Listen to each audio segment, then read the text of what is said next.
അതുകൊണ്ടാ നീ ഇവിടുത്തെ തൂപ്പുകാരിയാണെന്ന് ഇടയ്ക്കിടയ്ക്ക് നിന്നെ എന്നെ ഓർമ്മിപ്പിക്കണത്. അതിനു വേണ്ടിയാ ഞാൻ നിന്നോട് എച്ചിലെടുക്കാൻ പറഞ്ഞത്. നീ ഇത് എടുത്തില്ലെങ്കിൽ ഞാനിത് ചുരുട്ടിക്കുട്ടി നിന്റെ തൊള്ളയിൽ കുത്തി കയറ്റും. എന്നെ കൊണ്ടത് ചെയ്യിപ്പിക്കണ്ട.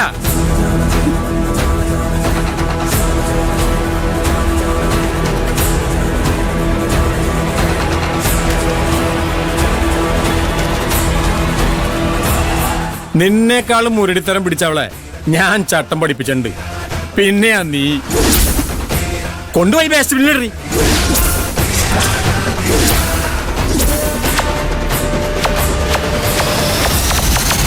നീ നോക്കിയിരിക്കണം. എന്താടി നോക്കി പേടിപ്പിക്കണം? നിന്റെ കണ്ണൂറ്റ് കണ്ടാലൊന്നും ഈ കരുനാരം പേടിക്കില്ല. റോഡിനപ്പുറത്തെ മുനിസിപ്പാലിറ്റിക്കാർ കൊണ്ടുവച്ച കുപ്പത്തൊട്ടിയുണ്ട്. നീ ഇത് കൊണ്ടുപോയി അവിടെ ഇട്. മുതലാളി തലയിൽ എടുത്തു വെച്ച് നടക്കുന്നുണ്ടെങ്കിലും നീ വെറും തൂപ്പുകാരി തന്നെയാ. ഏൽപ്പിച്ച ജോലി ചെയ്യണം. കൊണ്ടുപോടി, കൊണ്ടുപോയി.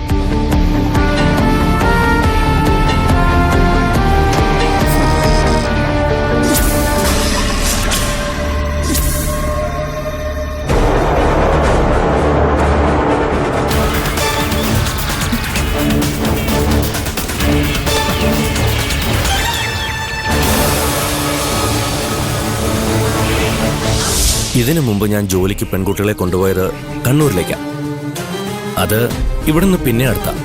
പക്ഷേ ഇപ്പൊ ജോലിയുള്ളത് തിരുവനന്തപുരത്താണ്.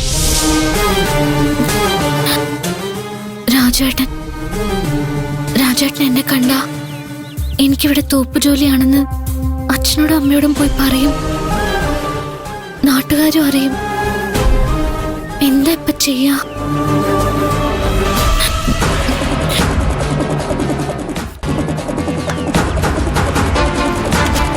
ഏയ്, എന്തായി കാണിക്കുന്നേ? വേസ്റ്റ് ഇവിടെയാണോ കൊണ്ടുവയ്ക്കുന്നത്? റോഡിനപ്പുറം മുനിസിപ്പാലിറ്റിയുടെ കുപ്പത്തൊട്ടി ഉണ്ട്, അതിൽ കൊണ്ടുപോയിട്. അതിൽ കൊണ്ടിടാൻ തന്നെയാ ഞാനിത് എടുത്തോണ്ട് വന്നത്. പക്ഷേ ദേ, ആ സംസാരിച്ചു നിൽക്കുന്ന ആളെ കണ്ടില്ലേ? എന്റെ നാട്ടുകാരനാ. അയാള് ഇവിടുന്ന് പോയിട്ട് ഞാനിത് കുപ്പത്തൊട്ടിയിൽ കൊണ്ടുപോയി ഇട്ടോളാം. പാറു അല്ലേ ഇത്? പാറു, രാജേട്ടൻ എന്നെ കണ്ടു ചേട്ടാ. എന്റെ ജോലി ഇതാന്ന് ആരോട് പറയല്ലേ ചേട്ടാ. അതെന്താ?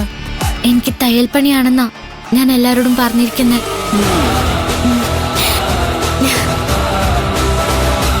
രാജേട്ടൻ എന്താ ഇവിടെ? ടൗണിൽ വരേണ്ട ഒരു ആവശ്യം ഉണ്ടായിരുന്നു. ടൗണിൽ വന്ന സ്ഥിതിക്ക് പ്രിയനെയും പാറുവിനെ ഒന്ന് കണ്ടിട്ട് പോകാന്ന് കരുതി. പരിചയമുള്ള ഒരാളെ കാണുമ്പോ മനസ്സിന് എന്തൊരു സന്തോഷാന്നറിയോ? പാറുവിനെ കുറിച്ച് തന്നെയായിരുന്നു ഞാനും പ്രിയനും സംസാരിച്ചോണ്ടിരുന്നത്.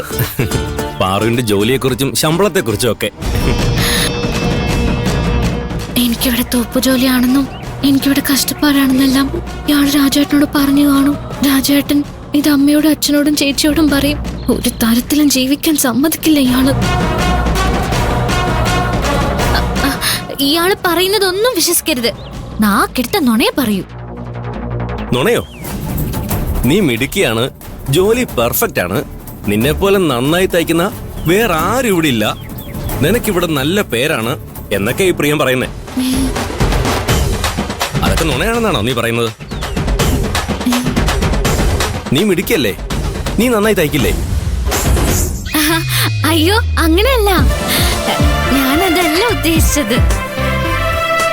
അതെന്താന്നറിയോ രാജു, ഞാൻ ചില സമയത്ത് ഇവളെ വഴക്ക് പറയും. നിന്നെ എന്തിനു കൊള്ളാം, നിനക്കൊരു മണ്ണാങ്കട്ടെ അറിയില്ല എന്നൊക്കെ പറയും. വെറുതെ വരട്ടാൻ വേണ്ടി പറയുന്നത്. അതും മനസ്സിൽ വെച്ച ഇവൾ അങ്ങനെയൊക്കെ പറയുന്നത്. മിടുക്കി തന്നെയാ അല്ലേ? മിടുക്കി മാത്രമല്ല, നല്ല നന്ദിയുള്ളവളുവാ. ഇവൾ ആദ്യം ഈ ടൗണിൽ വന്ന ദിവസേ ബസ് ലേറ്റ് ആയിരുന്നു. ഏകദേശം രാത്രി 11 മണിയായി ബസ് വന്നപ്പോ. അതുവരെ ഞാൻ ബസ് സ്റ്റാൻഡിൽ കാത്തു നിന്നു. ആ നന്ദി ഇവക്ക് ഇപ്പോഴും എന്നോടുണ്ട്.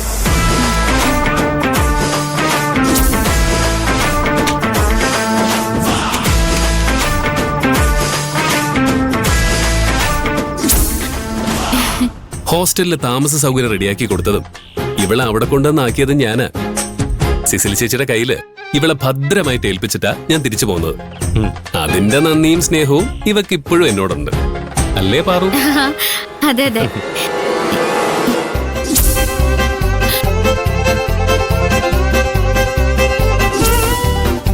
ഒരു ചാൻസ് കിട്ടിയപ്പോ ഇവൾ അതിനൊക്കെ എനിക്ക് പ്രത്യുപകാരം ചെയ്തു തന്നിട്ടുമുണ്ട്.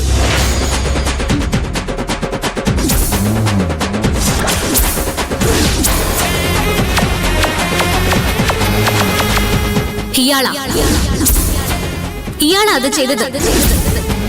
അങ്ങനെയൊക്കെ നോക്കിയാ ഇത്രയും നന്ദിയുള്ളൊരു പെണ്ണിനെ ഞാൻ ഈ ആയുസിൽ കണ്ടിട്ടില്ല. പാറുവിന്റെ സ്വഭാവം അതാ പ്രിയ. സ്നേഹിച്ച ചങ്ക് പറിച്ചു കൊടുക്കും, അതുപോലെ ഉടക്കിയാൽ ചങ്കിടിച്ച് കലക്കും. അതുകൊണ്ടേ നാട്ടുകാര് ഇവൾക്കൊരു ഇരട്ട പേരിട്ടു, ചട്ടമ്പി പാറു. ചട്ടമ്പി എന്നൊക്കെ വെറുതെ പറയുന്നതാ. ഇവളുടെ സ്വഭാവത്തില് ഒരു ചട്ടമ്പിത്തരവും ഞാൻ കണ്ടിട്ടില്ല. നല്ല പത്തരമാറ്റ സ്വഭാവമാ. ഞാൻ വെറുതെ പറയുന്നല്ല, ആരോട് ചോദിച്ചാലും ഇതേ പറയും. പ്രത്യേകിച്ച് ഞങ്ങളുടെ പ്രൊഡക്ഷൻ ഹെഡ് കരുണാകരൻ സാറിനോട്. അർഹിക്കുന്ന വിലയും പേരും നിനക്കിവിടെ കിട്ടിയില്ലെങ്കിലേ എനിക്ക് അത്ഭുതമുള്ളൂ. കാരണം പ്രിയൻ ഇവിടെ ഉണ്ടെന്നുള്ള ധൈര്യത്തിലാ ഞാൻ നിന്നെ ഇങ്ങോട്ട് അയച്ചത്. കാര്യം വിശ്വസിച്ച ചങ്ക് പറിച്ചു കൊടുക്കുന്നവനാ എന്റെ ഈ കൂട്ടുകാരൻ.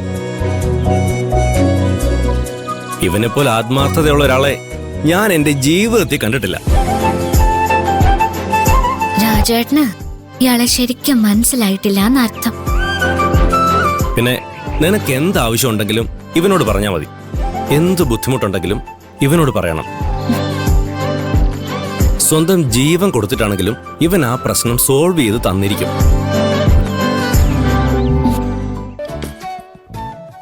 പിന്നെ രണ്ടുപേരെയും ഒരുമിച്ച് കാണാൻ കഴിഞ്ഞതിൽ വളരെ സന്തോഷം.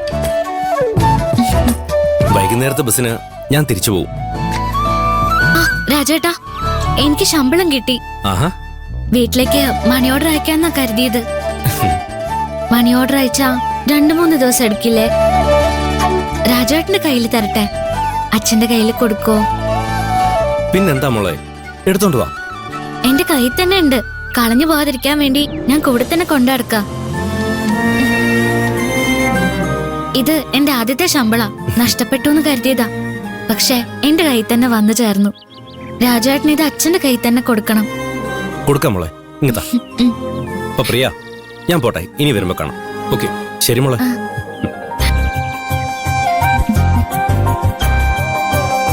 നിങ്ങൾ നാക്കെടുത്ത കള്ളവേ പറയുന്ന ഞാൻ പറഞ്ഞത് സത്യം തന്നെയാ.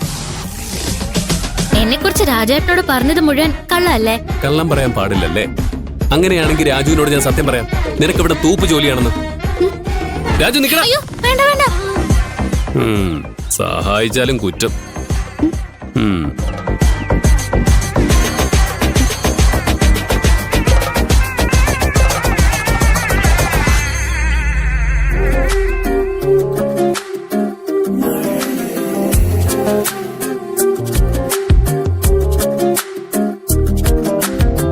മഴയേ മഴയേ മഴയേ മഴയേ